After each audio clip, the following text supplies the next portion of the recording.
Hi, today we're going to focus on some of the exhibits here at the Buena Vista Museum that focus on Native American history here in Kern County, and also to talk about the role of archaeology in trying to understand the past.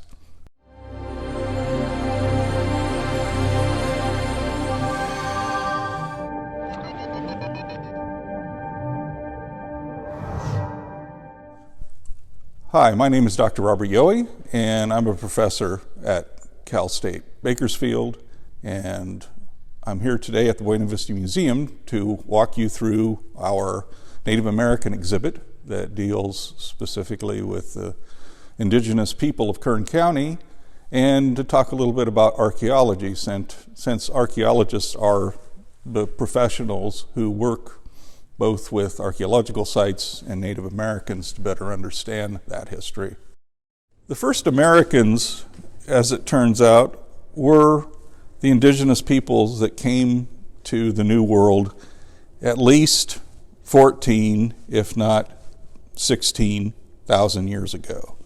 And so when we hear American history and they state that Columbus discovered the Americas, well, actually, he didn't. And actually, before him, Europe, in terms of Europeans, Leif Erikson was in the New World before that, about 1,000 years ago. But at least 14, if not as early as 16,000 years ago, Native peoples came from Siberia and parts of southern Asia and crossed the Bering Land Bridge, which is between Russia and Alaska today. And currently there's a shallow amount of water that's about 50 miles wide that is the Bering Strait. And that Bering Strait in antiquity, during the end of the last ice age, was dry land. And so people and animals moved freely back and forth for many tens of thousands of years. So it's important for us to recognize the sovereignty of the indigenous people because they were here much earlier, by at least 14,000 years before the first Europeans came to the New World. We're going to start our tour today here at this case, since it deals with archaeology, which is the study of the human past. And of course, archaeologists are the scientists who study indigenous peoples of various parts of the world. And in this case, we see some of the archaeologists' equipment. Basically, archaeologists are the criminalists of the past. And so we look for clues in order to reconstruct human behavior. And those clues are in the form of artifacts. And we will see a number of artifacts which people leave as a result of their living in a spot for a long period of time. And those include a number of projectile points that were used for tips for spears as well as tips for arrows. And additionally, we have scrapers and knives that are all made from stone. And along the bottom here, we see the material that we find in archaeological sites that tell us a story about how those tools were made. A lot of what we recover are waste flakes and what we call expended cores, which are those raw materials that have been flaked to create the tools. And of course, when we're done with the source of the raw material, it generally gets thrown away or reused as a hammerstone or some other material. In addition to that, we also have a number of partial projectile points. In archaeological deposits, most of the time we find projectile points that have been used and broken, either broken in manufacture or broken as a result of use.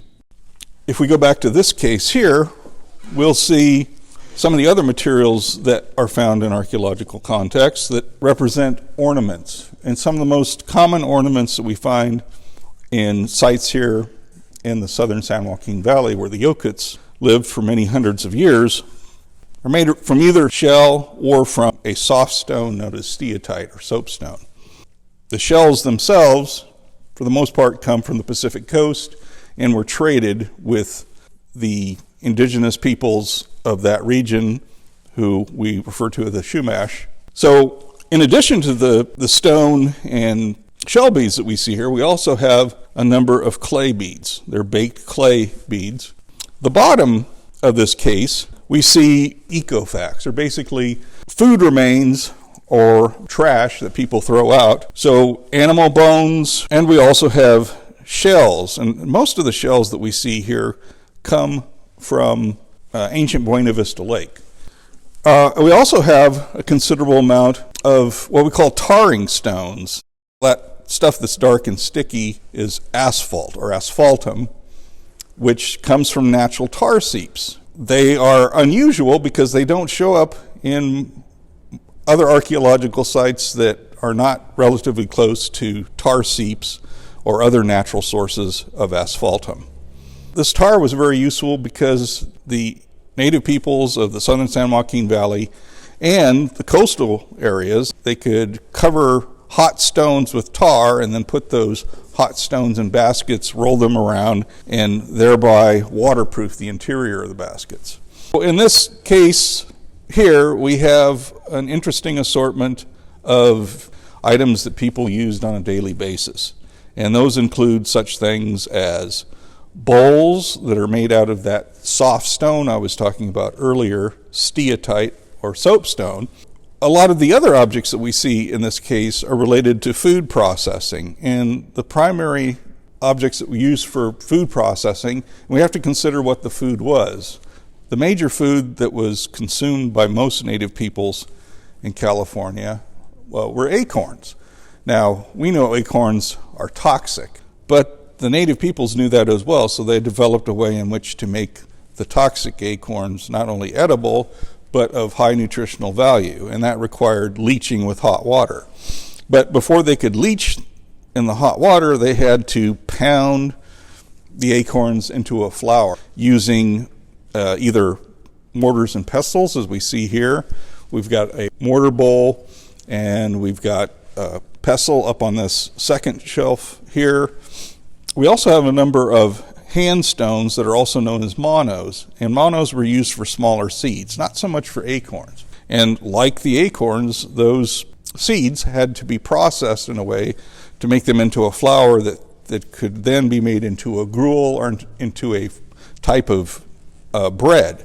So the way in which that was done, the seeds were put on a flat rock, and those flat rocks are called either milling platforms or metates, and use the hand stone or mono on the metate to grind up the small seeds. But we also have to recognize that native peoples in the past ate some things that we don't necessarily find particularly palatable today. But there's no reason not to eat them because they're highly nutritious. And those are small rodents and reptiles and such that were frequently ground up into a paste and then eaten.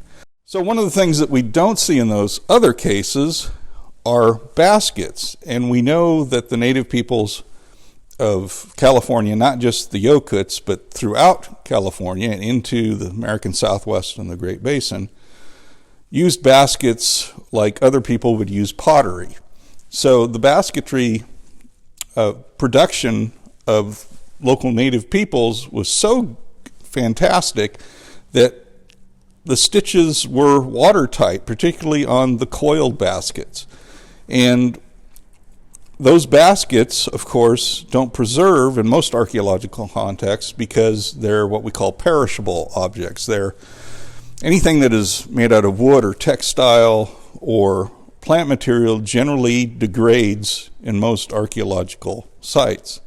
But occasionally we'll find a cave where the temperature is just right and the humidity is low, and we get preservations of baskets. Most of the baskets that we see here were used as twine seed beaters to remove seeds from seed-bearing plants.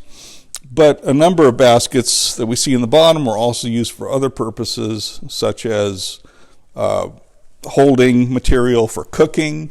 And you might say, how do you cook in a basket? Well, you have to be careful, but you use hot stones, heat them up in the fire, and then fill a watertight basket with water. Drop the hot stones in until the water is boiling, and then you've got the ability to cook in that, as long as you keep adding hot stones long enough for the process of cooking whatever it is that you've decided to cook. And that might be acorn mush, or it might be